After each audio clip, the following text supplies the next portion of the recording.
And I went, you've got to be kidding, right? Who in New Zealand is going to want, we love our netball, we love our rugby and all this sort of stuff, who's going to watch a bunch of, you know, D-list, as far as I was at that point, people dance live on television. But it was the most unnatural thing in the world to do, just the weirdest thing. Because if you've never danced before, and just horrible. One thing I was entirely underprepared for was the standing there listening to the judges critique your performance, and then when they say how bad you are, I was gobsmacked. Like, I'm looking and you're trying to smile because you know the camera's right in your face, and they're going, look, I don't know what you think you're doing, Simon, but you know, you just can't move. You've got to loosen up. You've got 2 left feet. And I'm like, I wanted to scream at them, say, hey, I know that. You asked me to be on the show. I know I've made a dick of myself, but I don't want to be here. That's what I wanted to say.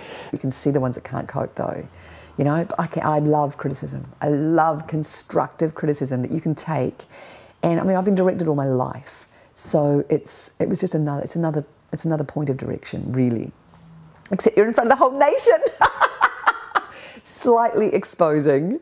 And the fact also you couldn't breathe after you just danced, and then you actually couldn't breathe. So really, it was just really about getting you. I was always thinking about, don't look like you're about to die. It was just full on. When it finished, when my Dancing with the Stars journey finished, it was just like, what was that? What just happened? What just happened? It was really, really consuming. It was 24/7, half of my brain always on that week's routine. Really tough. People were doing 40 hours of dance training, and when I started to find that out, I was just like, oh. It's up here, isn't it? You know, all of a sudden the bell goes and there's 800 and something thousand people watching, and you're doing 45 seconds of dance. Can you do it? Can you sit there and do it? Can you do that in front of all of those people? Can you do it live? Can you do a waltz without tripping it? Well, what a thing to get your mind around. And then once we had to learn 2 dances a week, the pressure was just so intense, because you're not just learning 2 dances a week, you're learning them to competition level.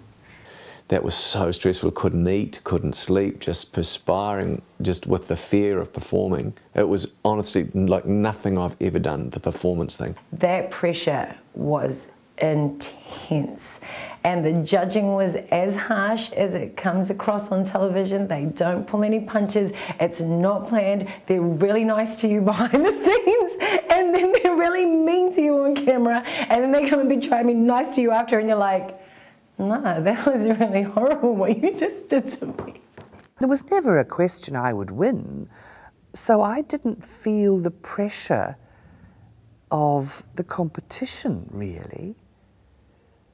From week 3, I was dancing with a pulled muscle, a torn ligament and a fractured rib. I've never been so tired. I've never been so run down, but I've never been so elevated and in love with what I'm doing. I could have just kept doing that every week.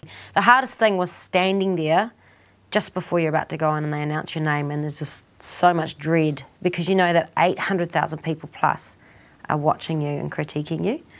So it's hard to get that out of your mind when you know, everyone says, oh, but you know, it's just give it your best shot. It's all for charity. It's kind of like, it doesn't feel like it's a charity. It's like, it's survival, man. It's kind of like, it really is personal to you, because you feel so vulnerable out there, because you got to get it right. One shot, you can't just ask for another take like you can in acting. So it was hard. I enjoyed the experience. I enjoyed being thrown into this just completely foreign environment with these other people who felt exactly the same, and it was like we're just part of a, you know, like we're the survivors of this plane crash. It's like, right, oh, how are we gonna survive this? So when I say I do it over, you know, I'm a highly competitive creature, and if I could do it over, I would. It was just so much fun, and I love dancing. So it'd be nice to do it without the tag-alongs. All in all, great experience. I was cheated because I shouldn't have got marked so low, because I had some more to bring. So if there was a disappointment, I would say I didn't get to fulfill my absolute potential as a dancer, although I think, again, the wholeness of the experience, I got as much as I obviously needed. So it was amazing.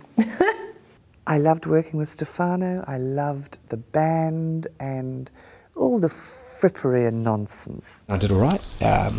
It was hard to ever beat an All Black, but he was, you know, but we're great mates, and he was a great dancer.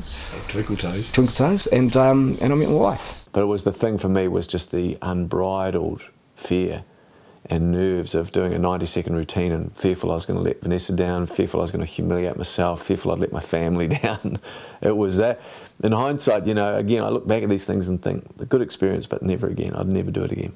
And winning that was one of the most wonderful things ever, ever, ever. Apart from marrying my husband, that has got to be the highlight of my whole life.